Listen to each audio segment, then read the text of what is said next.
is Physics 2212, Lab 1, Charged Tape by Ian Pena.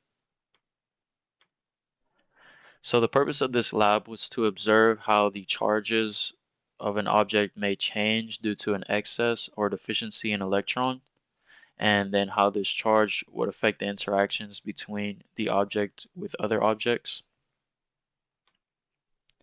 So the fundamental principles that we used in this lab include Newton's second law, where force is equal to mass times acceleration of an object, as well as Coulomb's law that describes how the object's charge affects the force on another object or another point charge, and vice versa. So Coulomb's law kind of explains how opposites attract and likes repel, and it is also important to note that the distance between these charges also impact the force between the charges. So we found in this lab that when creating charged tape, we were actually creating positively charged tape, which means that the tape has a deficiency in electrons. So when holding a negatively charged plastic pen by rubbing it on our clothing to the charged tape, we found that they actually attract, which proved that the tape was charged positively. We found that the force of gravity on the tape is equal to negative 1.91 times 10 to the negative third newtons, and the electric force on the tape is equal and opposite to that force. We found that the charge of tape B can be computed to 4.61 times 10 to the negative ninth coulombs, and the amount of electrons deficient can be computed to 2.88 times 10 to the 10th power.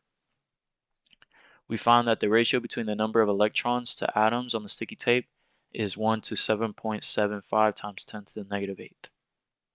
So in order to perform this experiment, we had to assume that the air resistance would be negligible. We had to also treat the tape as if it was a single point charge, with all of its charge being in the center.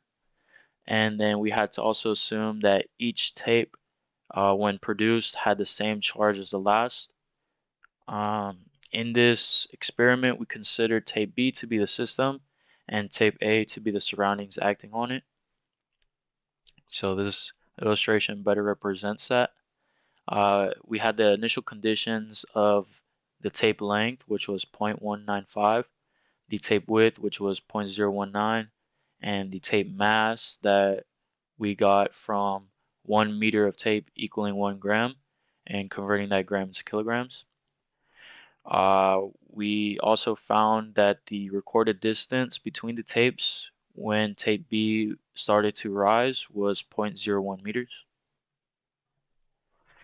So within GlowScript, I created this code. We have our constants on the top here, the K constant, the electron constant, the gravity constant, and the atom length. We had our initial values right there. And so we started our calculations. We found the mass of tape B, and we multiplied that by the gravity constant to give us the force of gravity on tape B. And we knew that the electric force was equal and opposite to that force as tape B overcomes gravity. Then we found the charge of tape B using Coulomb's law, but instead of finding the force, we were actually solving for Q. So we had to multiply the force by the distance squared and divide that by the K constant and take the square root of all of that.